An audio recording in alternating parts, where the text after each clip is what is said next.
Exactly वही हुआ मेरे साथ। भाई इतना एम्बैरेसमेंट फील हुआ ना। अभी रिसेंटली मैं द बॉय एंड द हेरन को थिएटर में देखने गया था एंड भाई बहुत सारे स्कैम हुए हैं। मैंने कम्युनिटी में भी पूछा था कि क्या मैं एक स्टोरी टाइम वीडियो बना दूं, तो तुम लोगों ने वोट किया यस, 100% पे है यस। तो मैं बना रहा हूँ। सबसे पहले शुरू करते हैं टिकट बुकिंग से। भाई मैं एक हफ्ते से वेट कर रहा था, टिकट आएगी टिकट आएगी टिकट आएगी, आई ही नहीं। एक दिन पहले इन लोगों ने टिकट को ड्रॉप किया है एंड जैसे टिकट आउट हुई, मैं पहला बंदा जो कि टिकट बुक कर रहा है बुक माई शो से, एंड मैंने सबसे प्रीमियम सीट को उठाया एंड पेमेंट ऑप्शन पे गया। मुझे 3 ऑप्शन दिखी, गूगल पे, फोन पे एंड मेरी बैंक की एप्लीकेशन। बैंक की एप्लीकेशन पे थी 100 rupees discount and being a true Indian, discount भाई 1 रुपए का भी वो चाहिए। तो ऑब्वियसली मैं अपनी बैंक की एप्लीकेशन पर ही गया एंड वहां पर मुझे बोलता है कि आपको यूपीआई क्रिएट करना पड़ेगा। बैंक की एप्लीकेशन का पता नहीं क्या नया सिस्टम है इन लोगों का। तो मैं वो कर रहा था बट वो फेल्ड बताया। तो मैं बोला भाड़ में जाए डिस्काउंट, मुझे टिकट चाहिए जल्दी। तो मैं सब कुछ कैंसिल कर दिया एंड जब मैं वापस देखता हूँ वो सीट ऑलरेडी किसी और ने खरीद ली है, ऐसा मुझे शो कर रहा है। तो मैं जस्ट उसके बगल वाली सीट पट से बुक कर लिया। उसके बाद जब मैं दोबारा रिफ्रेश किया तो वो जो सीट बुक दिखा रही थी पहले, जो मैं पहले सीट बुक कर रहा था, वो अब अनबुक्ड है। तो स्कैम की शुरुआत तो यहीं से हो गई, जो सीट चाहिए थी वो तो नहीं मिली। अब नेक्स्ट डे जब मुझे मूवी देखने जाना है, पता नहीं क्यों मेरे दिमाग ने ऐसा बोला कि भाई डंबल उठा ले, बॉडी अच्छी दिखेगी। फिर मैंने इसे उठा लिया और ये है 30 kgs की, और मैंने इसे बार बार उठाया।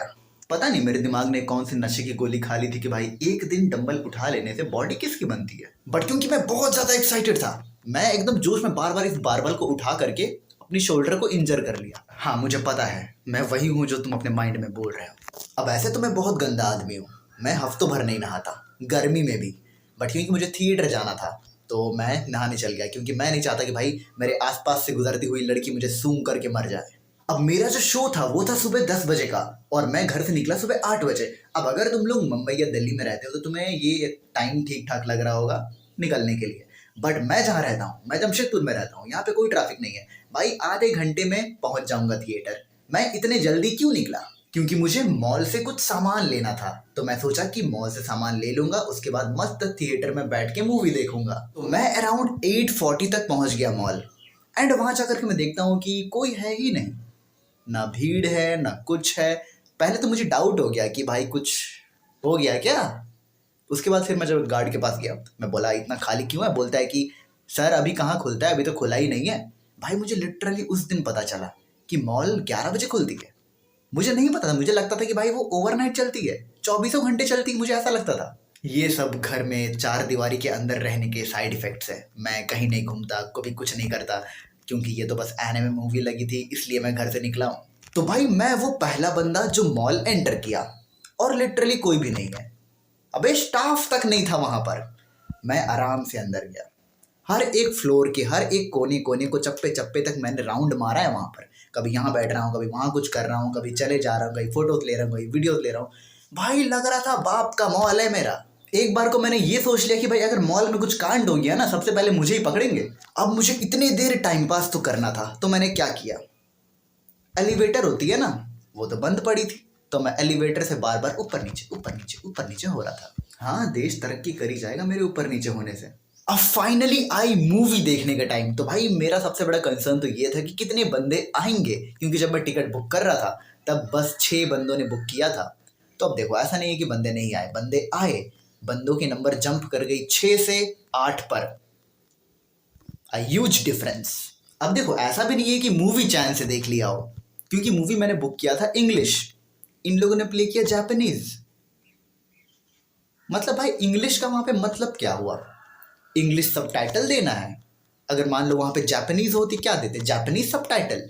अभी थिएटर की कांड यहाँ पर रुकी नहीं है, एक और कांड है जो मैंने कभी एक्सपेक्ट किया ही नहीं था कि भाई ऐसा भी कुछ हो सकता है।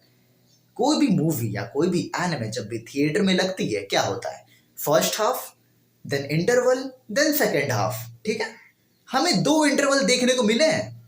एक आया मूवी के बीच में, मूवी प्ले हुई दोबारा, उसके बाद फिर एक और इंटरवल, एक एड प्ले हुई, उसके बाद फिर नॉर्मल मूवी शुरू हुई। और ऐसा भी नहीं था कि भाई एक इंटरवल और दूसरे इंटरवल के बीच में बहुत बड़ा टाइम डिफरेंस हो। भाई कुछ सेकंड्स का डिफरेंस था। इंटरवल आई, मूवी प्ले हुई कुछ सेकंड्स के लिए, देन दूसरी इंटरवल आई। क्या था ये? मेरे बगल वाले बंदे ने आए बोला है फिर मैं मूवी देख के बाहर आया और मुझे जो शॉपिंग करनी थी उसके लिए मैं शॉप ढूंढने लगा और मुझे चाहिए थी वो क्रॉस ट्रैप वाली बैग। और मैं उसके शॉप पे गया और पूछा कि क्या ये है, तो बोलता है कि नहीं है। फिर मैं पूछा कोई आइडिया कहाँ मिलेगी, तो बोलता है यहाँ से राइट मुड़ जाइए, आपको स्काई बैग की शॉप मिल जाएगी, वहां पर मिलेगी। मैं बोला ठीक है, मैं गया स्काई बैग के शॉप, पूछा है, बोलता है, उसने मुझे दिया, मुझे पसंद आई, मैंने कॉस्ट पूछा, उसने बोला 1600। फिर मैंने पूछा कि इससे एक साइज बड़ा होगा। मैंने ये सोच के बोला था कि उसके पास नहीं होगा ताकि मैं गरीब ना दिखूं, क्योंकि 1600 नहीं थे मेरे पास खरीदने के लिए। तो उसने एक साइज बड़ा निकाल दिया। अब फिर मैंने बोला इससे थोड़ा छोटा, इससे बड़ा बट उससे छोटा, मीडियम साइज। बोलता नहीं है। फिर दिल को सुकून मिला कि भाई ये नहीं बोलना पड़ेगा कि भैया पैसे नहीं है इतने खरीदने के लिए। गरीबी यार, सब्सक्राइब कर दो। अब वो जो मॉल है ना उसके अंडरग्राउंड फ्लोर में एनिमे शॉप्स है, तो मैं वहां पर गया और पूछा कुछ सामान के दाम। तो वहाँ जो तलवार थी वो 2500 की, तो मैं बोला छोड़ दीजिए। और जो भी छोटे मोटे आइटम्स थे एनिमे के, सब कुछ 500-600, तो मैं बोला छोड़ दीजिए, क्योंकि भाई गरीबी बहुत है यार, सब्सक्राइब करो, ये सब खरीदना है मेरे को। अब अपने औकात को मद्देनजर रखते हुए मैं शांति से मॉल से निकल गया और अपने घर की ओर चल दिया। और अभी एक मेजर कांड होना बाकी है। देखो, मैं ऑटो से गया अपने एरिया पर, वहां से उतरा और पैदल जा रहा था और मेरी शू की लेस खुल गई। तो मैं चले ही जा रहा हूँ और मैं सोचा कि क्या ही बांधूंगा, घर पहुंच के बांध ही लूंगा।